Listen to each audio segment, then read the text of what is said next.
Ooh, thunderstorms coming. Nice.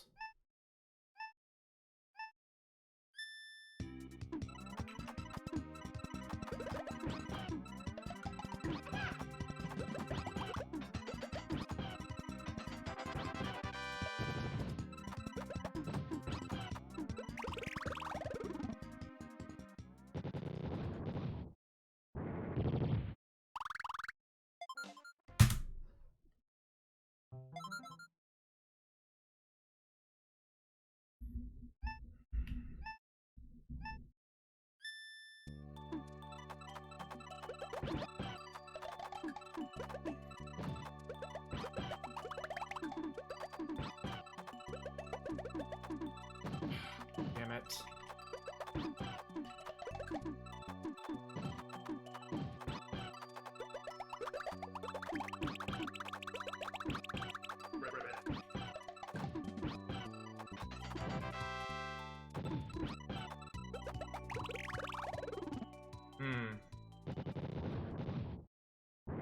That was a bad level.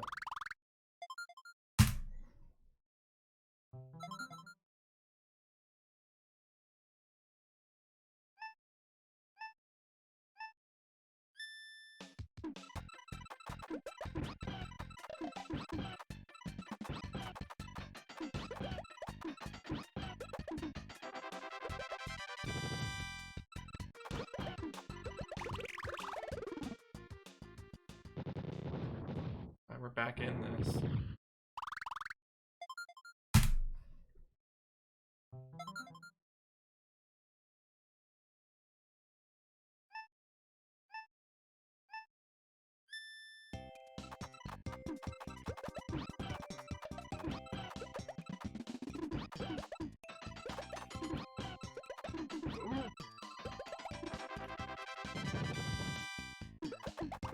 Ah.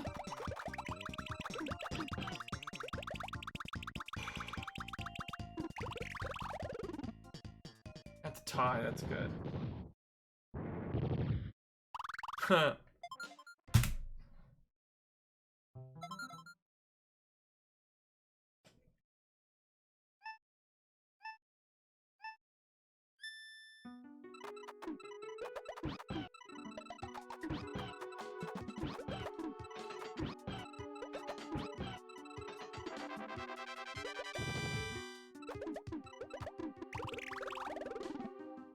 Alright, we're gonna turn this music off for a second.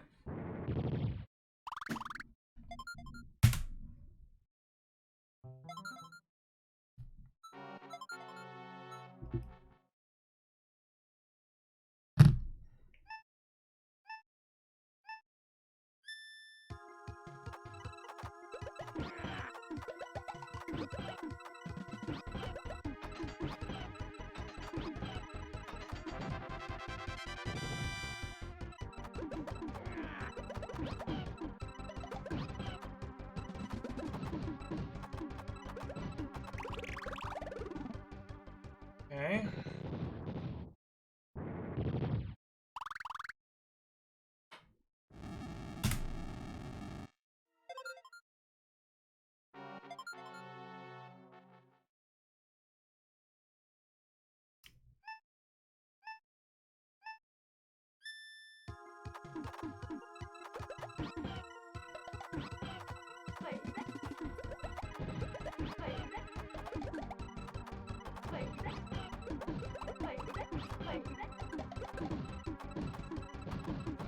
Just die.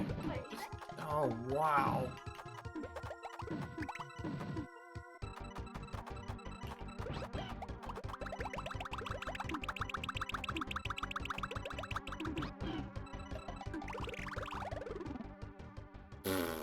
Wow, that was a bad level.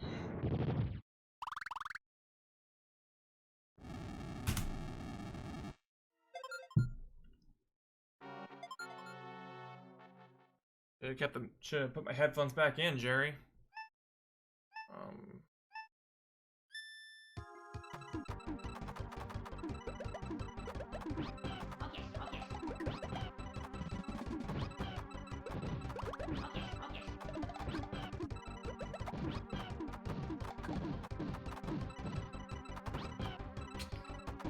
Oh.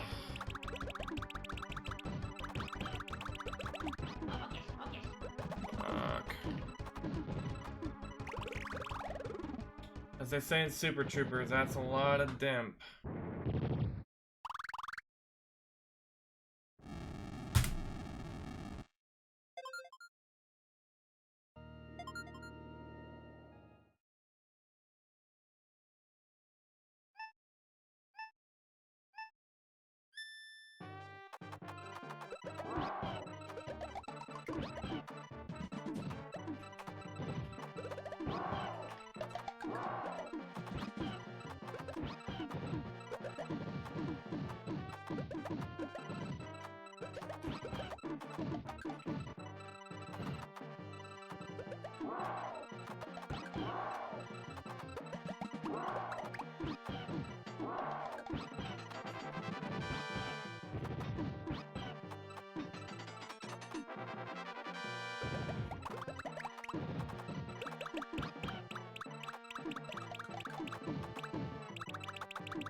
Uh,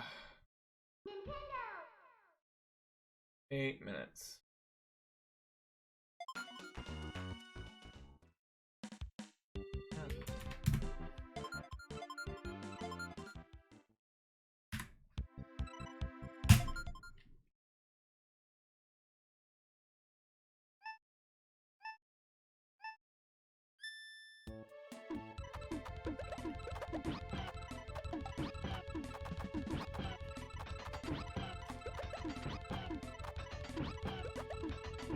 Put a little extra on it.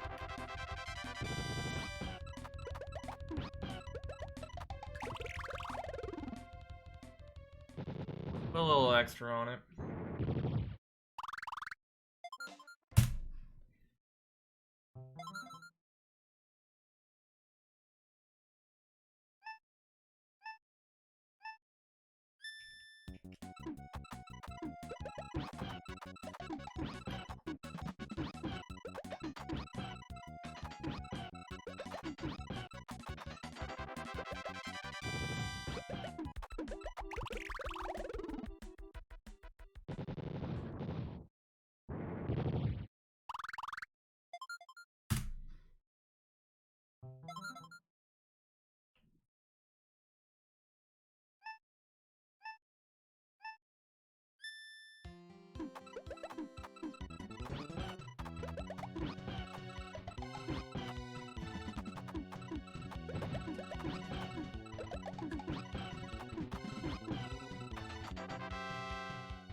Oh, come on. That's dead.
Oh, what? I'm gonna have to take a walk after that one, and I also have to go to the bathroom, so that perfectly coincides with that.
That's an example of a funny thing.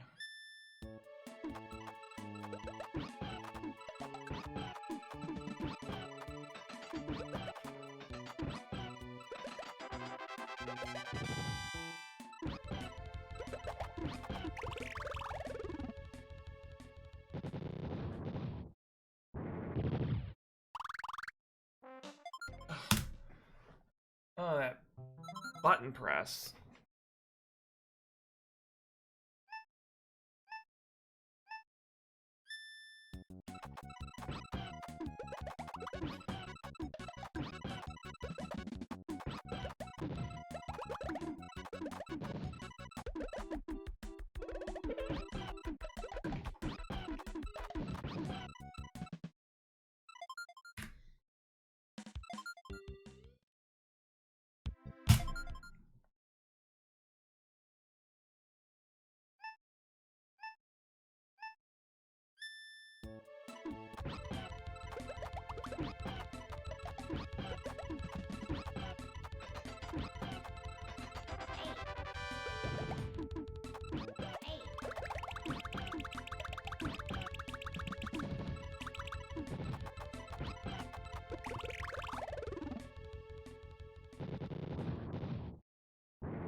messed up. I kept pushing the button and the start button just would not go.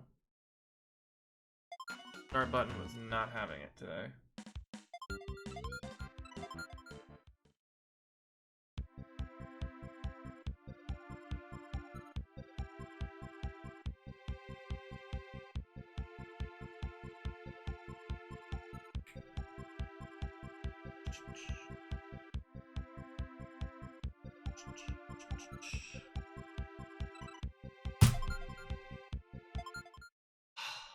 These button presses are so good.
Ow, yeah.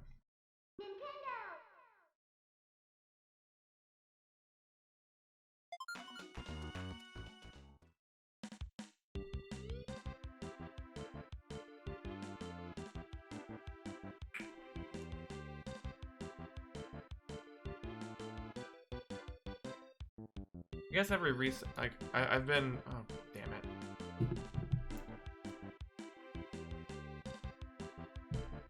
I've been reciting, one of my hobbies is I like memorizing, scripts of things, and I've been watching, I don't know if anyone else has ever seen BoJack Horseman, but that is, like, my new favorite, my new favorite thing.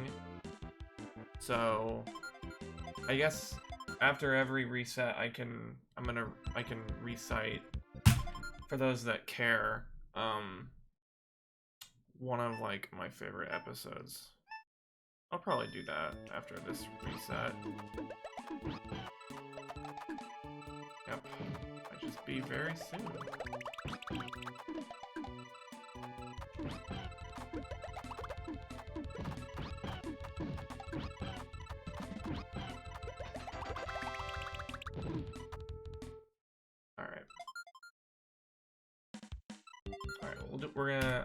I'll do a paragraph after this reset. So this is from the episode Free Churro. If anyone's ever seen that episode, it is game changer. There we go. That should be good.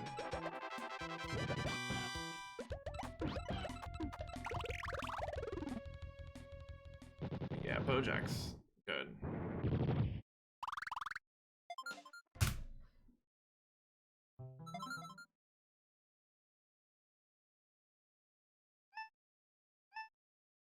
Okay. Oh my god. Yep. Yep. Alright. Alright. The scene is little tiny Bojack is getting picked up from the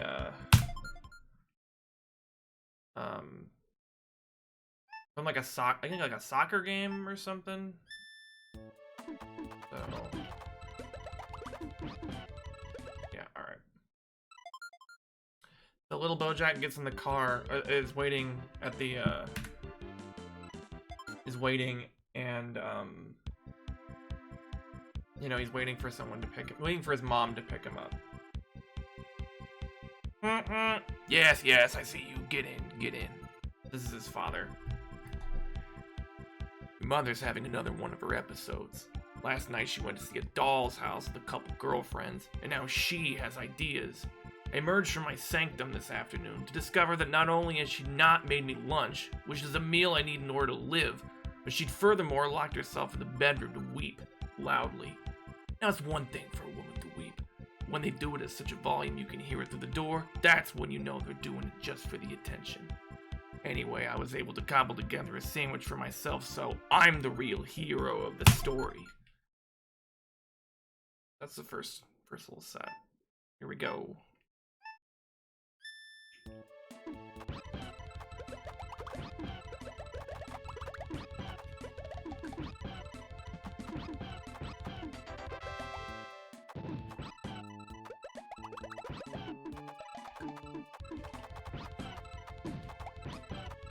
They just drop. Alright, yep. That sucked. So driving on the road. It was a couple hours later when I realized I was on a good run with my novel. I had this really interesting sentence that kept going for pages and pages, and I thought about how rare it is to really get in the groove like that. Most days, I can't concentrate because my idiot kid is blasting the television, and it suddenly dawned on me. Hot cock and a rock. She never even picked up the little snot noise and snot factory.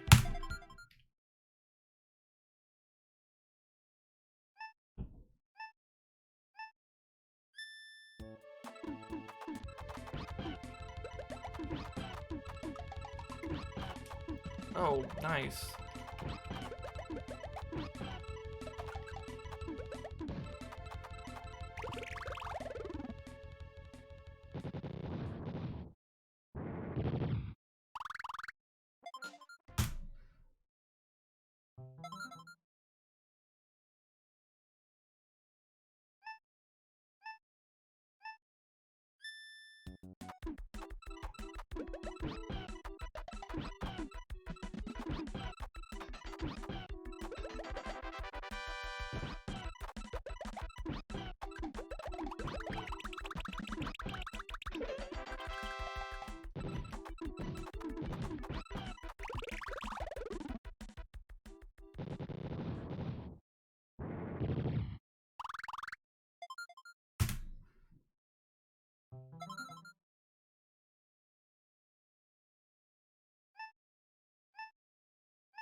Alright.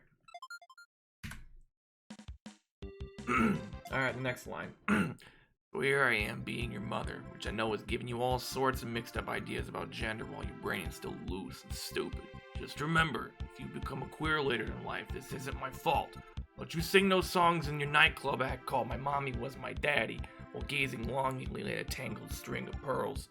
Pearls are for ladies, Bojack. Pearls are for ladies.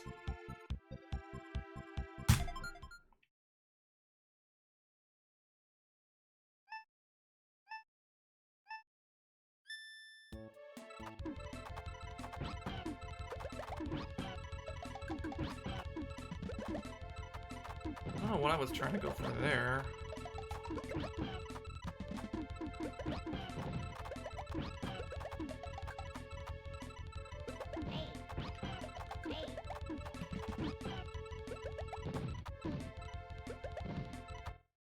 that's dead. You know, Sunday is my writing day. Sundays are the one day that are just for me and my craft. And still, you and the black hole that birthed you conspired to ruin it for me. What am I supposed to do now? Just go back to writing? I'm out of the zone now. The whole day's shot. All because of you and that brittle wisp of a woman you made the mistake of making your mother. Yeah, BoJack's fucking wild, dude. It's a wild-ass show. Great show, but it's wild.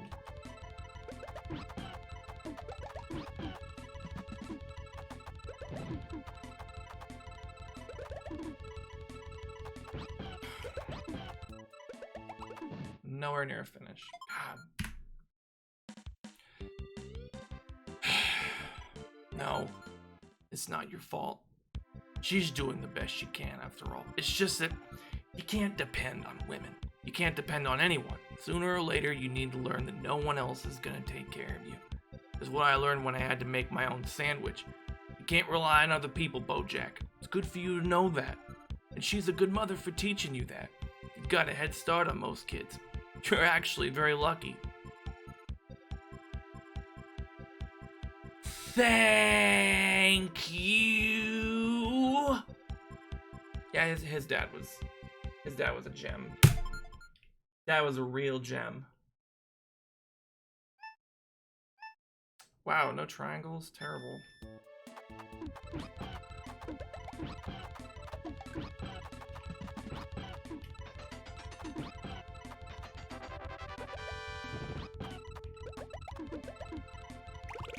Cool.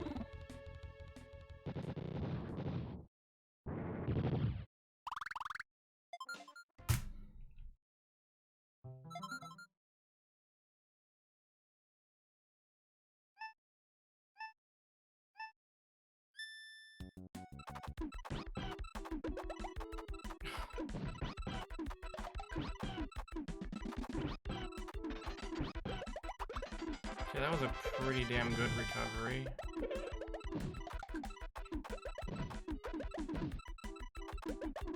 You could just die. Wow. That was a really good recovery, and then, you know.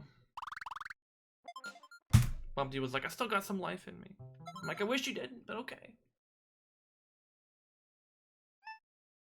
Would you like to be free of this curse? I guess not.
Oh, what?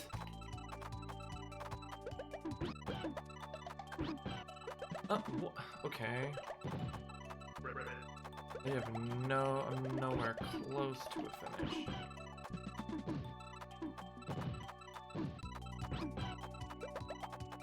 Oh my god.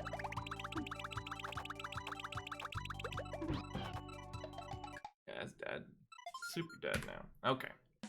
Alright, so now it's an adult BoJack, and he's in a podium. Alright. So I stopped at the Jack in the Box on the way here. The girl behind the counter said, "Hiya! Are you having an awesome day?" Not, "How are you doing today?" No, "Are you having an awesome day?"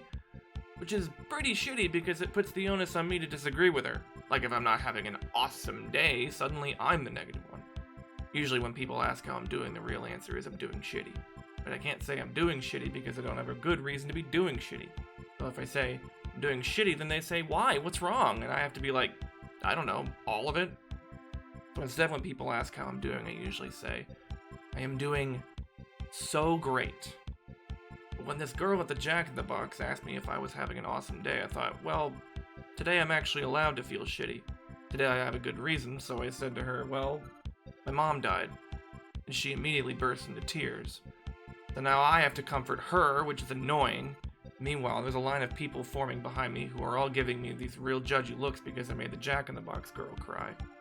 And she's bawling, and she's saying, I'm sorry, I'm so sorry. And I'm like, it's fine, it's fine. I mean, it's not fine, but you know, it's fine. And I would like to order a double Jack meal, and I've kind of got somewhere to be, so maybe less with the crying, more with the frying, huh? And the girl apologizes again, and she offers me a free churro with my meal. And as I'm leaving, I think, I just got a free churro because my mom died. No one ever tells you when your mom dies, you get a free churro.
Oh wow, all that shit's going on around me.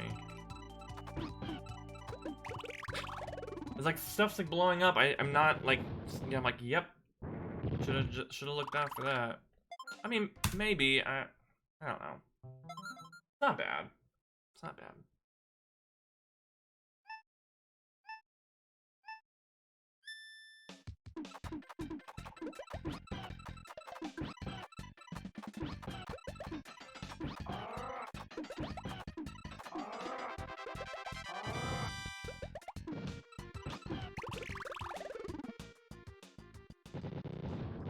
Woo!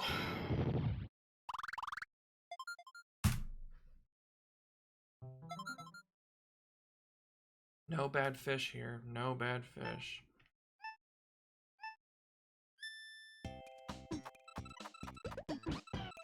Oh, what the hell is that?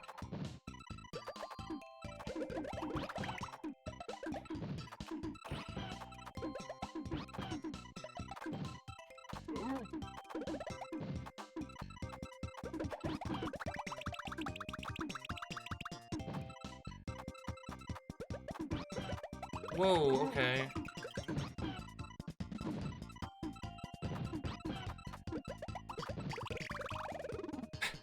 An 11? Didn't even know the 11 was gonna be there. One of those like, oh, okay. Combos.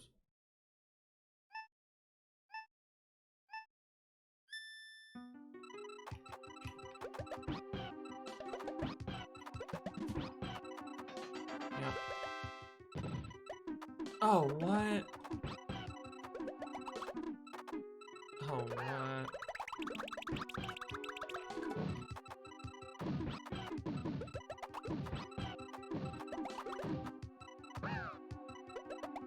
That's gonna kill it.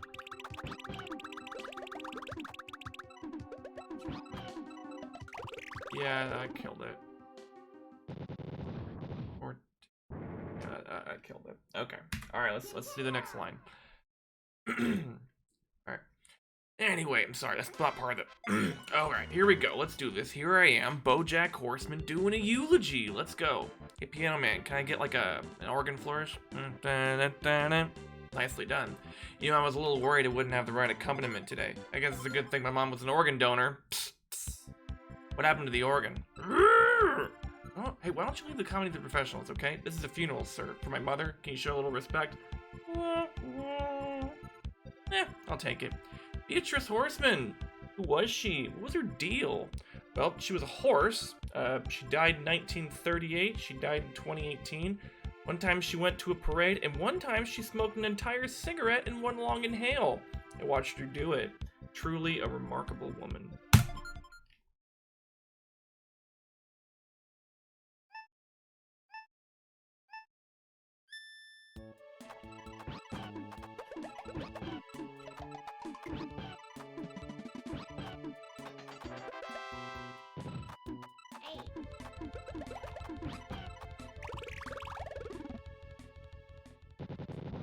Good start.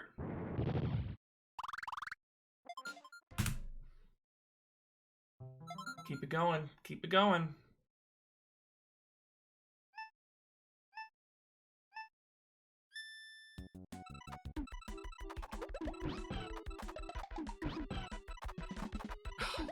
Must have had that.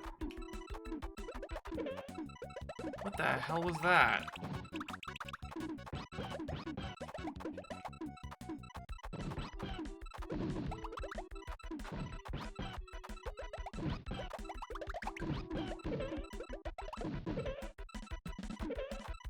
Okay, that's super dead. Yep.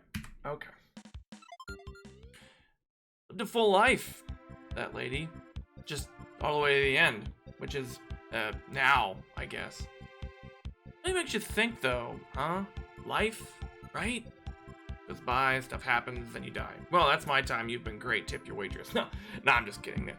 There's no waitress. That's all I have to say about my mother. No point being a dead horse, right? So, now what? I don't know. Mom, you got any ideas? Anything? Mom? No? Nothing to contribute? Knock once if you're proud of me.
We'll keep it going.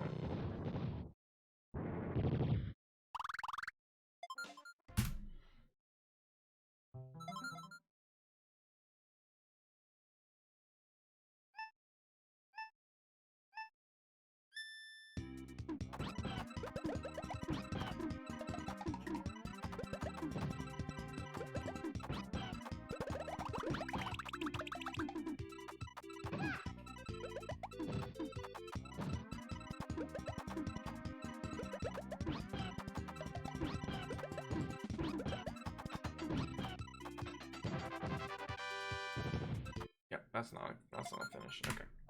Can I just say how amazing it is to be in a room with my mother and I can just talk without her telling me to shut up and make her a drink? Hey mom, knock once if you think I should shut up. No? You sure?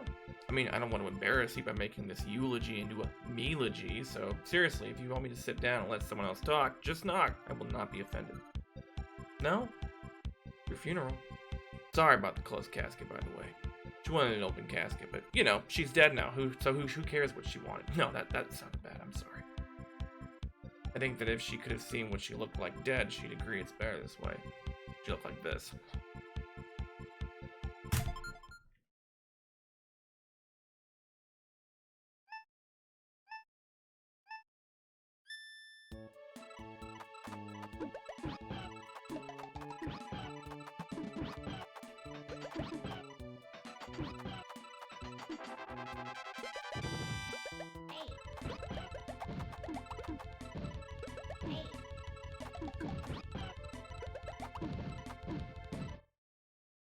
Yep, that's dead. Kind of like a pissed off toy dinosaur. Corner couldn't get her eyes closed, so now her face is forever frozen in a mask of tremendous horror and anguish. Or as my mom called it, Tuesday. Tuesday. My mom called it Tuesday. Hey mom, what did you think of that joke? You like that? You never did care for my comedy.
Just die. Fucking A, dude.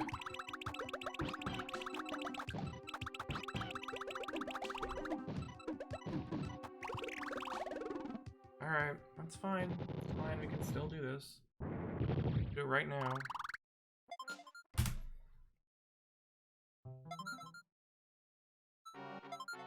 Hey, power, please don't go out right now. I would really like to PB here and, you know.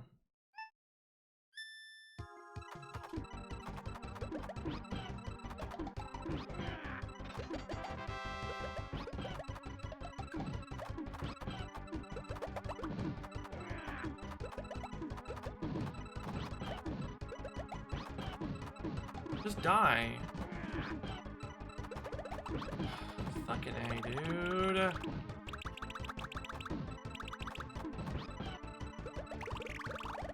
Okay.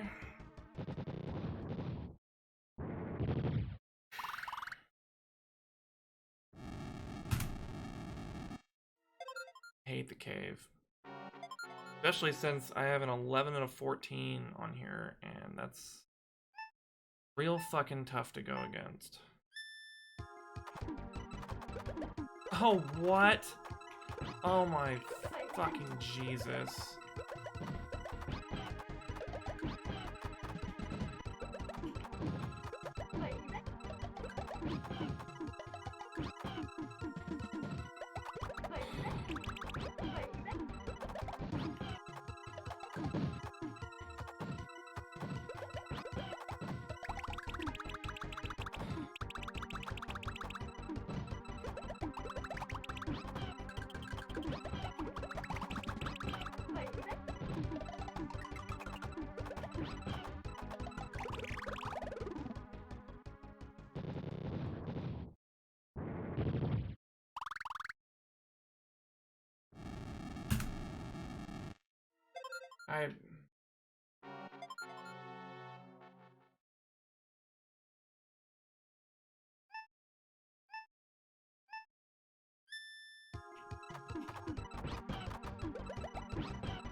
Well, that was good. That Bowser was really good. But 749. Second best hard mode time today. Alright, let's read the next line. Okay. Here's a story. When I was a teenager, I performed a comedy routine for my high school talent show. There was this cool jacket that I wanted to wear because it would make me look like Albert Brooks. For months, I saved up for this jacket. When I finally had enough, I went to the store and it was gone. They had just sold it to someone else. So I went home and I told my mother, and she said, "Let that be a lesson. That's the good that comes from wanting things." She was really good at dispensing life lessons that always seemed to circle back to everything being my fault. Then, on the day of the talent show, my mother had a surprise for me. She had bought me the jacket. And even though she didn't know how to say it, where's that? Even though she didn't know how to say it, I knew this meant that she loved me.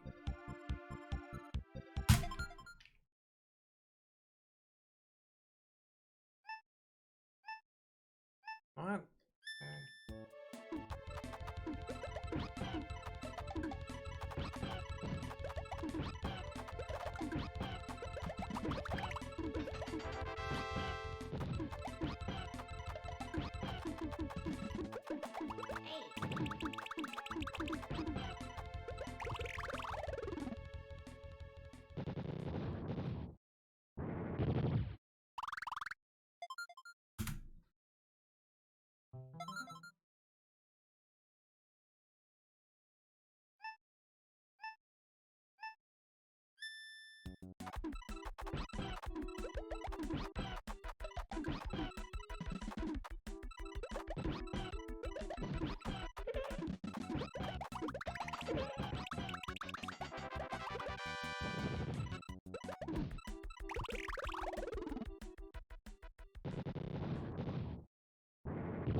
Oh, okay.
Fucking K-Mac, man.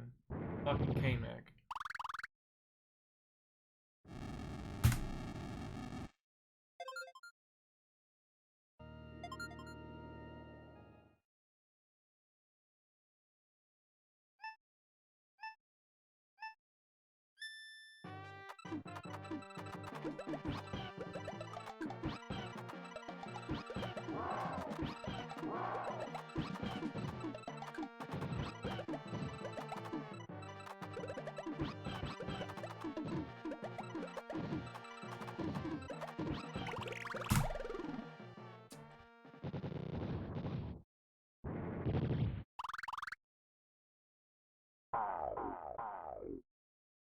$741.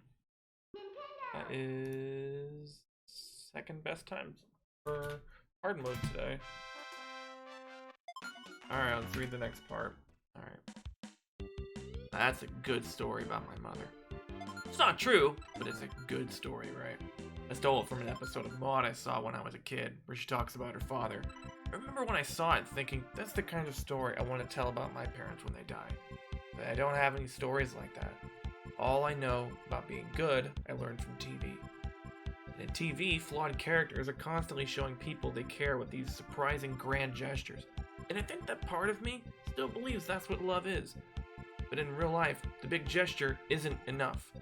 You need to be consistent, you need to be dependably good. You can't just screw everything up and then take a boat out into the ocean to save your best friend or solve a mystery and fly over to Kansas. You need to do it every day, which is so hard. When you're a kid, you convince yourself that maybe the grand gesture could be enough.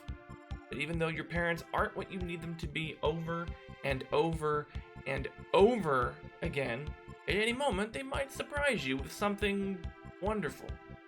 I kept waiting for that.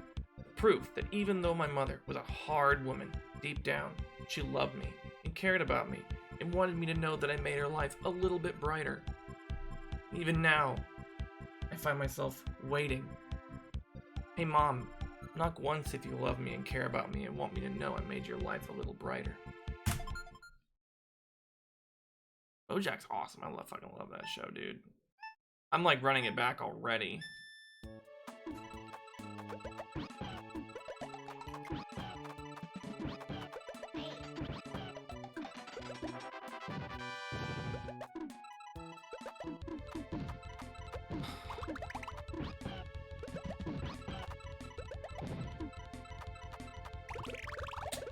That was like really good. I needed like one more line. Like really good. I'm like, that's a really good attack, and then it just isn't.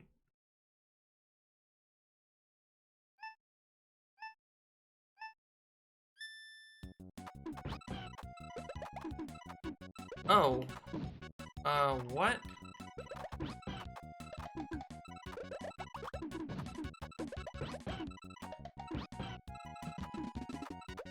Alright, yeah, that's dead. That's super dead. Okay. My mother did not go gentle into that good night. She went clawing, biting, and thrashing, hence the face. If you'd seen her, I swear to God, the only thing you'd be thinking about right now is that I am nailing this impression. I was in the hospital with her those last moments, and they were truly horrifying, full of nonsensical screams and cries. But there was this moment, this one instant of strange calm, where she looked in my direction and said, "I see you."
That's the last thing she said to me. "I see you." Not a statement of judgment or disappointment, just acceptance, the simple recognition of another person in a room. "Hello there. You are a person, and I see you." Let me tell you, it's a weird thing to feel at 54 years old, that for the first time in your life, your mother sees you. It's an odd realization that that's the thing you've been missing, the only thing you wanted all along, to be seen.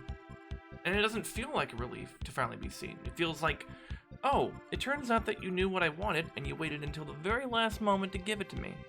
I was prepared for more cruelty. I was sure that she would get in one final zinger about how I let her down, and how about I was fat and stupid and too tall to be an effective Lindy Hopper. I was needy, and a burden, and an embarrassment. All that I was ready for. I was not ready for, "I see you." Only my mother would be lousy enough to swipe me with a moment of connection on her way out. Maybe I'm giving her too much credit. Maybe it wasn't about connection. Maybe it was an "I see you," like, "I see you." Like, "You might have the rest of the world fooled, but I know exactly who you are." That's more my mom's speed. Maybe she just literally meant, "I see you. You are an object that has entered my field of vision." She was out of it at the end, so maybe it's dumb to try to attribute it to anything.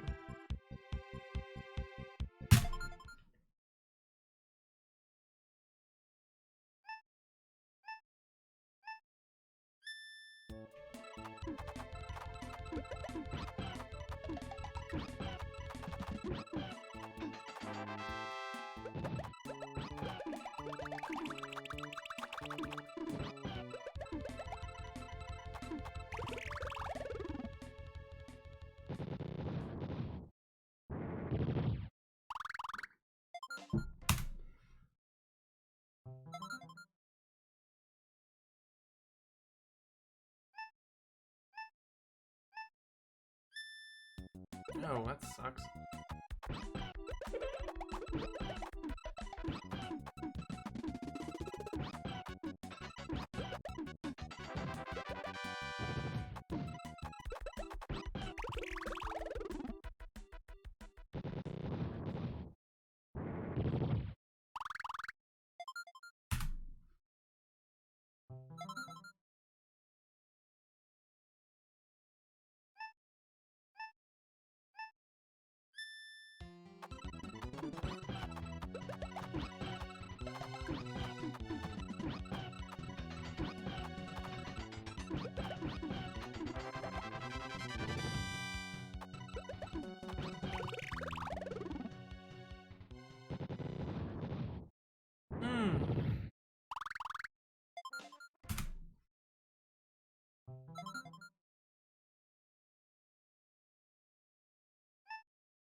Oh, what?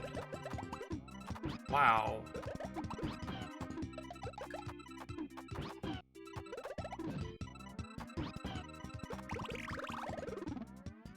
That was like the worst level in the history of levels, and I still got out of there with a 15. Wow, that was... I was like, wow, I like totally messed all that up, but it just worked out, I guess.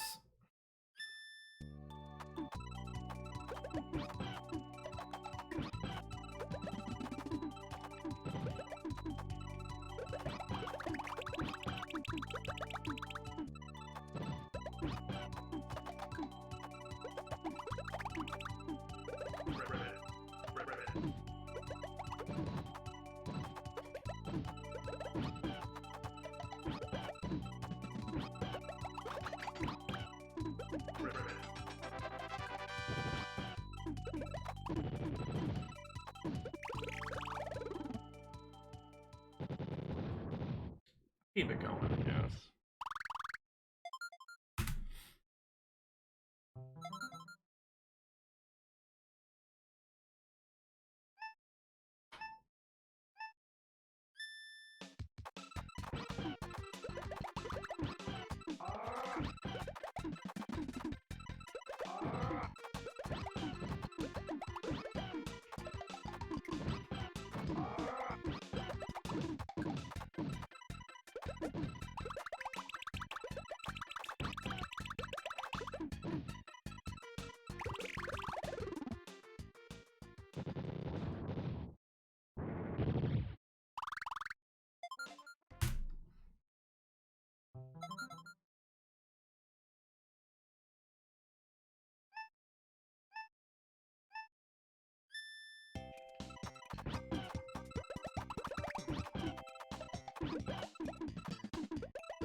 Excuse me.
Alright, I'm done with that.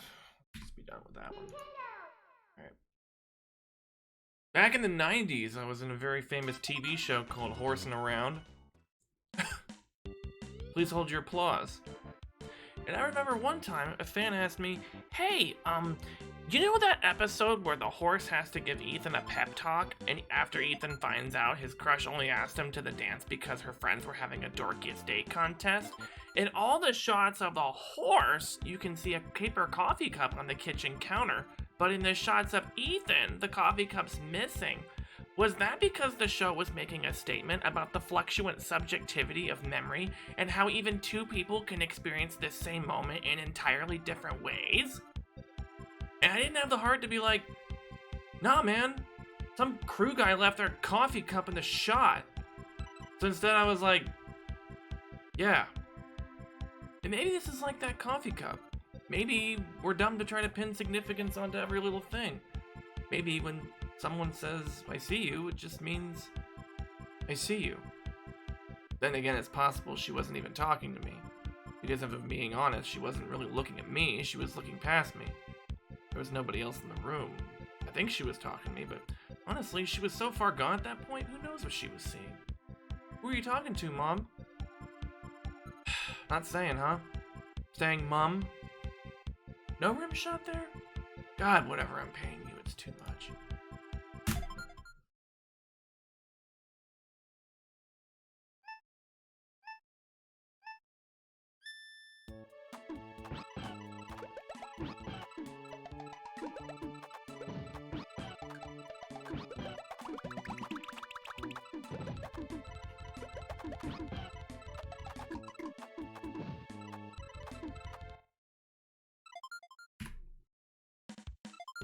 Do another one before I do the thing again.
Maybe she saw my dad. My dad died about 10 years ago of injuries he sustained during a duel. When your father dies, you ask yourself a lot of questions. Questions like, wait, did you say he died in a duel? And who dies in a duel? The whole thing was so stupid. Dad spent his entire life writing this book, but he couldn't get any stores to carry it, or any newspapers to review it. Finally, I guess this one newspaper thought he was pretty hilarious because they ran a review and tore him to shreds. But my father, ever the proud Mary, decided he would not stand for this besmirchment of his honor. He claimed the critic didn't understand what it meant to be a man. We demanded satisfaction in the form of pistols at dawn.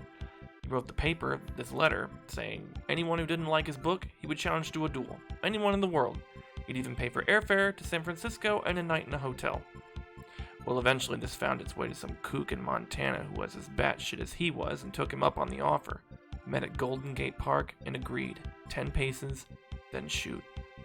In the middle of the 10 paces, Dad turned to ask the guy if he'd actually read the book and what he thought, but not looking where he was going, tripped over an exposed root and bashed his head on a rock.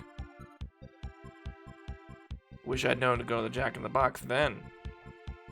I could have gotten a free churro. Would have been nice to have something to show for being the son of Butterscotch Horseman.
Yep, that's dead. Dead. Okay. My darling mother gave the eulogy. My entire life, I never heard her say a kind word to or about my father. At his funeral, she said, "My husband is dead, and everything is worse now." My husband is dead, and everything is worse now. I don't know why she said that. Maybe she felt that's the kind of thing you're supposed to say at a funeral. Maybe she hoped one day someone would say that about her. My mother is dead, and everything is worse now. Or maybe she knew he had frittered away all her inheritance and replaced it with crippling debt. Which is a pretty shitty thing to leave your widow with. Bad news, you lost a husband, but don't worry, you also lost the house. Maybe Mom knew she'd have to sell all her fancy jewelry and move into a home. Maybe that's what she meant by everything is worse now. Is that what you meant, Mom? I gotta say, I'm really carrying out this double act. At least with Penn and Teller, the quiet one does card tricks. Hey, Piano Man, when I say something funny to my mom, why don't you give me a rim shot? Psst, psst. Yeah, but not now, when I say something funny. Like, okay, what's the difference between my mother and a disruptive expulsion of germs? One's a coffin fit, and the other fits a coffin. That's an example of a funny thing. Psst, psst. Thank you. Let's try again. Hey, Mom, what's the difference between my mother and a bunch of Easter eggs? One gets carried in a basket, the other gets buried in a casket. Psst, psst. All right, last one. What's the difference between a first-year lit major and my mom, Beatrice Horseman? One is decently red, and the other is a huge bitch. Might have gone a little too far with that one. That one might have been a little too, my mom's a huge bitch for the room. I'm sorry, Mother. You're not a huge bitch. You were a huge bitch. And now you're dead.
Yeah, that ain't gonna work.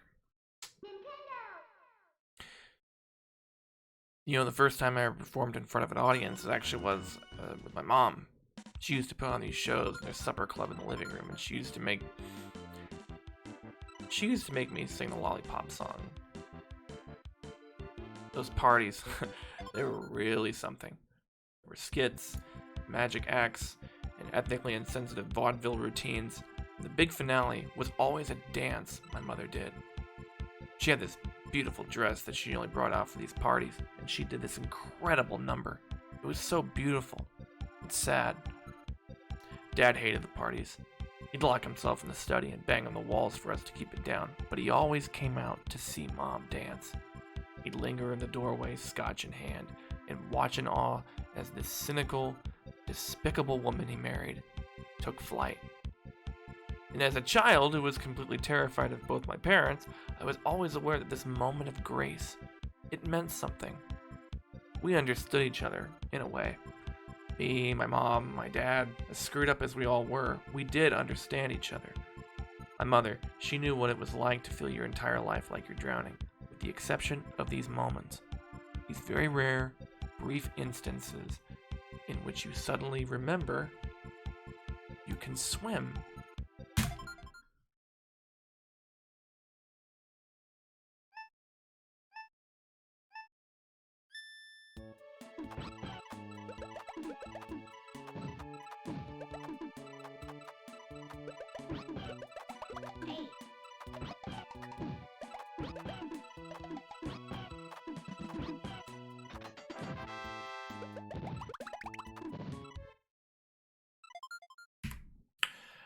But then again, mostly not.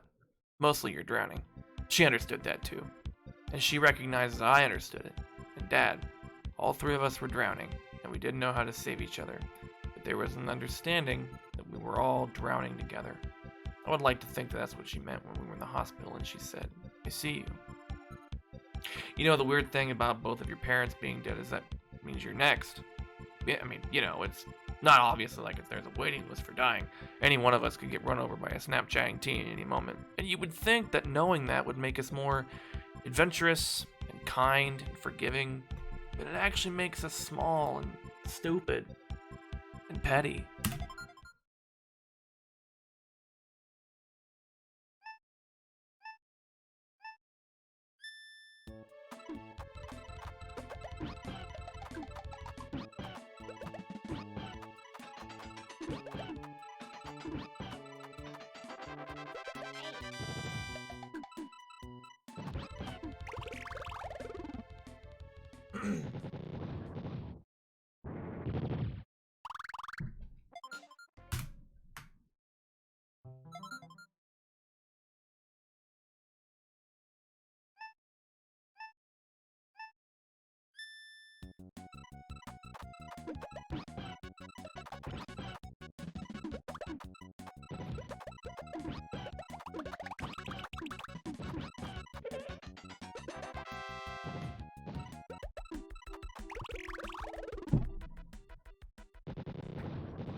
Yep, that's dead. That's totally dead. Yep. I actually had a near-death experience recently. Stunt went bad and I fell off a building. I'm an actor. I do my own stunts. I'm on this new show, Filbert. I'm Filbert, star of the show. It hasn't come out yet, but it's already getting Emmy buzz. Oh, speaking of buzz, I'm supposed to take 2 of these every morning. but my days are so screwed up because of the shooting schedule, I don't even know what morning means anymore. There's a joke in there somewhere about a guy who's been to so many funerals he doesn't even know what morning means anymore. Let you guys figure that one out for yourself. Anyway, you know what I thought? When I was falling off the building and I went into panic mode? The last thing that my stupid brain could come up with before I died? Won't they be sorry? Cool thought, brain. Psst, psst. No, that wasn't... You should just dial it back, alright? I don't even know what I wanted to be sorry. My mom, even before she died, could barely remember who I was. And of course, my dad's dead. Last conversation I ever had with him was about his novel. He was so certain that this book would be his legacy. Maybe he thought it would vindicate him for all the shitty things he ever did in his stupid life. Maybe it did. I don't know. I never read it. Because why would I give him that?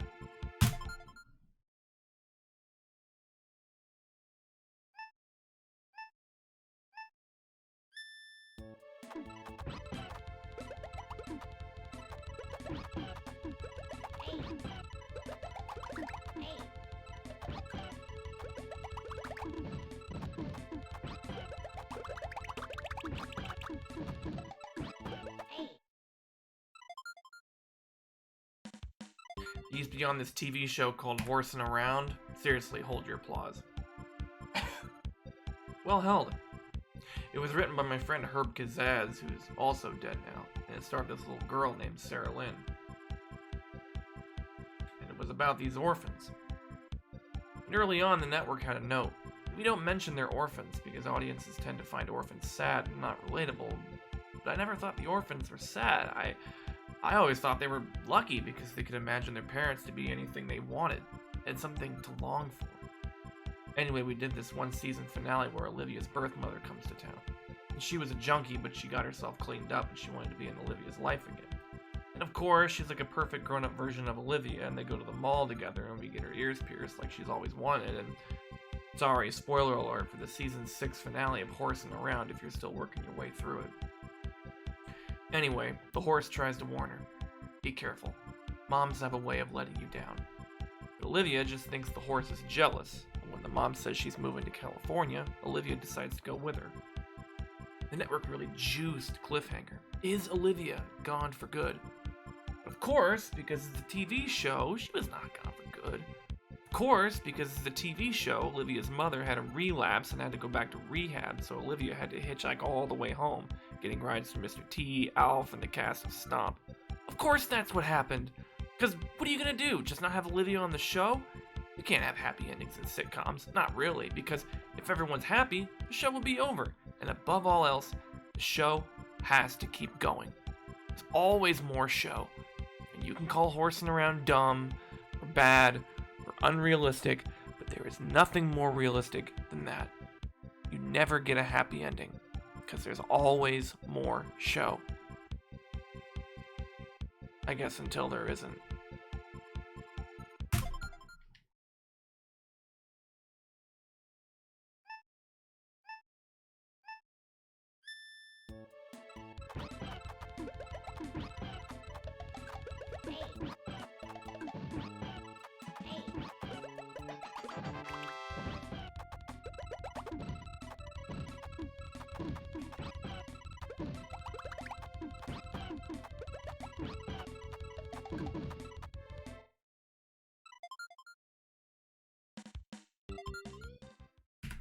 My mom would hate it if she knew that I spent so much time at her funeral talking about my old TV show.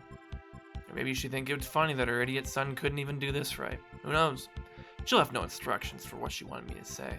All I know is she wanted an open casket, and her idiot son couldn't even do that right. I can't stand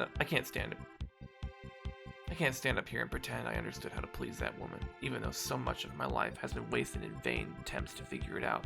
But I keep going back to that moment in the ICU when she looked at me and said, "I see you. I see you." Jesus Christ, we were in the intensive care unit. She was just reading a sign. My mom died and all I got was this free churro. what the shittiest thing about all this? Is when that stranger behind the counter gave me that free churro, that small act of kindness showed more compassion than my mother gave me her entire goddamn life. How hard is it to do something nice for a person? This woman at the Jack in the Box didn't even know me. I'm your son. All I had was you.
That was basically a 13.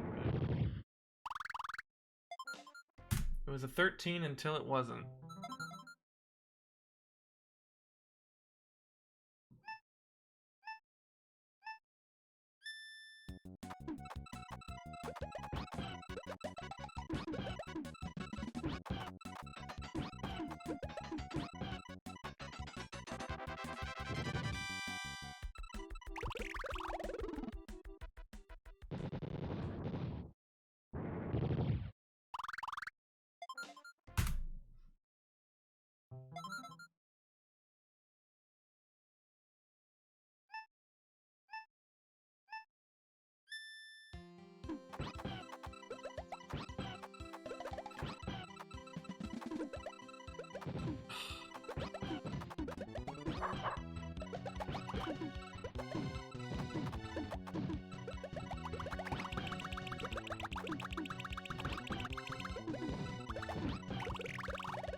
I have this friend, and right around when I first met her, her dad died.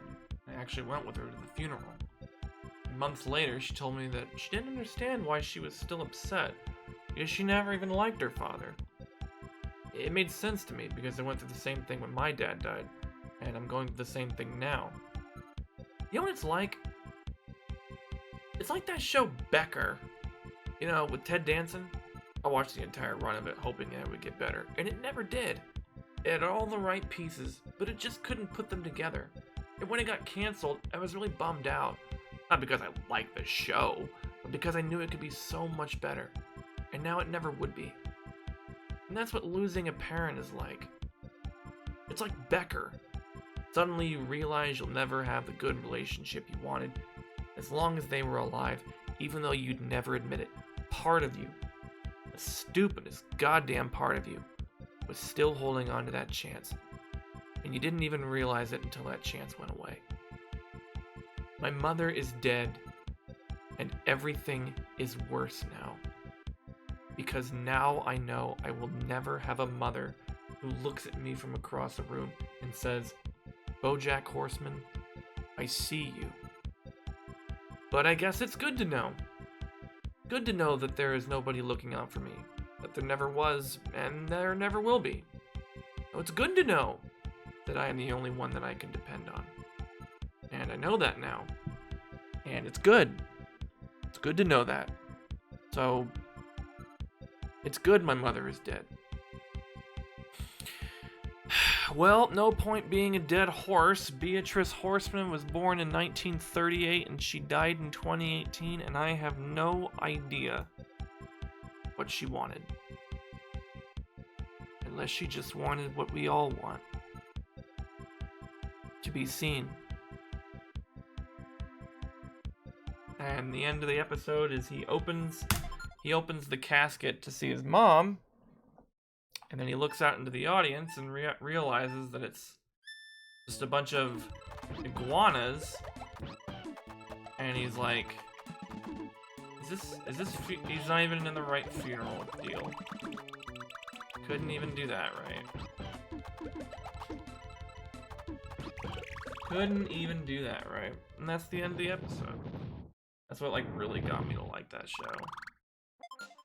A friend came over one day and I was like watching it, and then I was just like, wow. Most of the episode is the entire eulogy, which is really cool. But nope, fuck that up. But yeah, let's reset.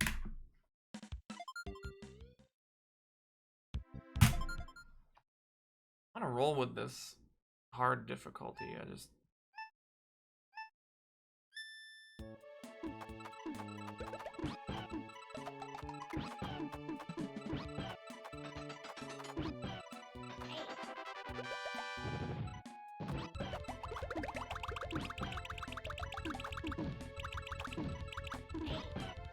Come on, man. That's gonna take forever.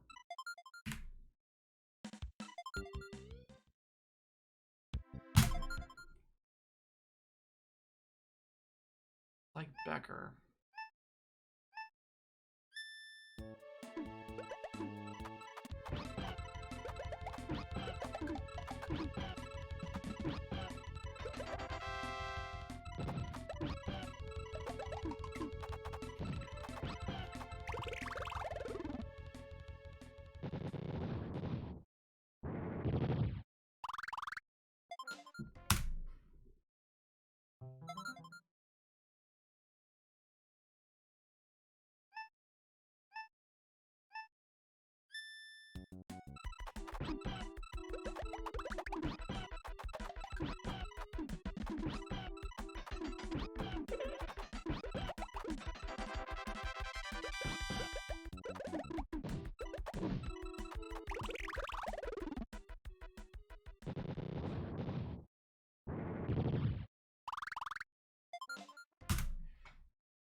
You know, I thought this PB was gonna be like free, but it's not.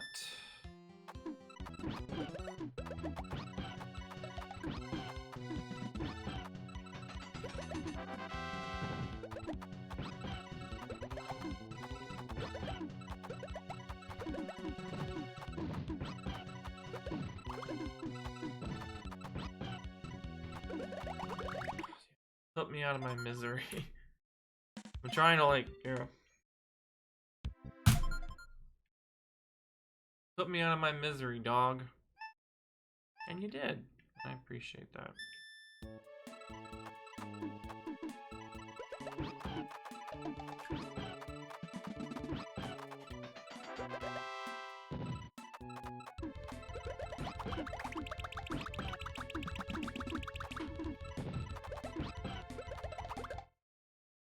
Two clears, that ain't doing it.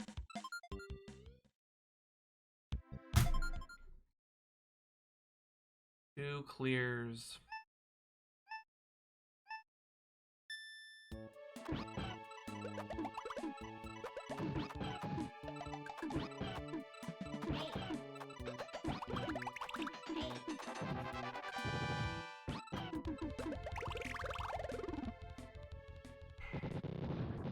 Nice recovery.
Wow.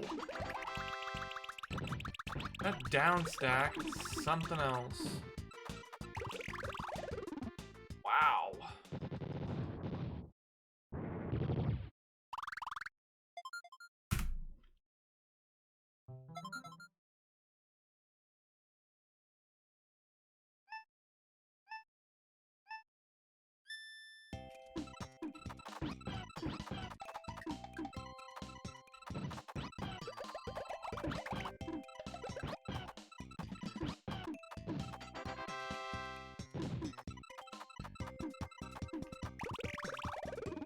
Okay, I'll just take it. I'll take that.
Die. Please die.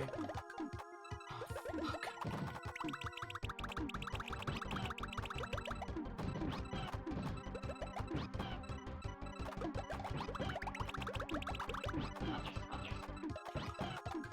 Come on. Just die. Fuck!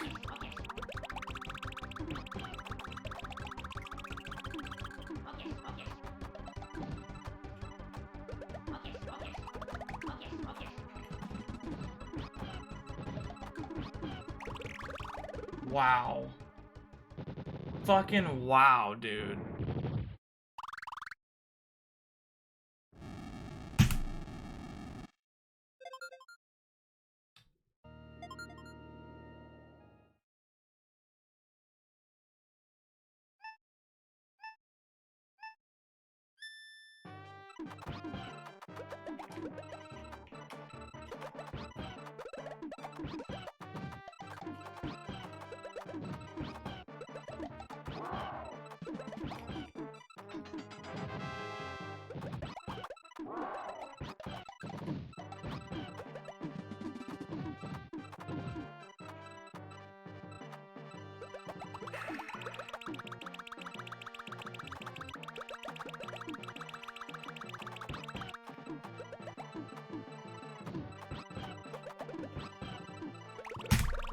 Wow. This run could have survived that. It didn't survive K-Mech. Wow. I don't know what to say. I have no idea. I have no words. Wow. That was an insane run, and K-Mech just decided to be K-Mech.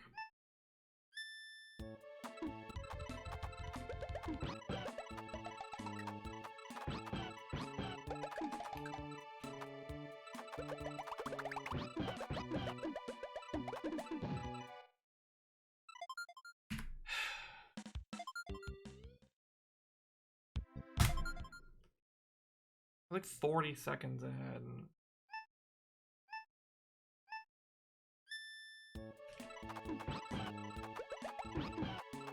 What are you gonna do?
Oh, I fucking... What? Come on, dude. That's ridiculous.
Yeah, buddy.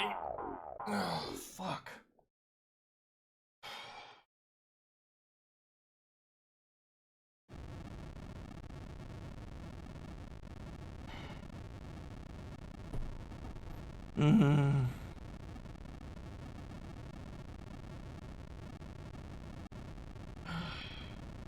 Man. That's nice. That's real good. Jesus. About fucking time, oh my god.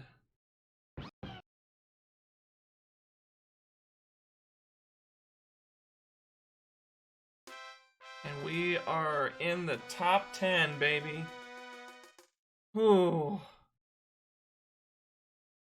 Number 10.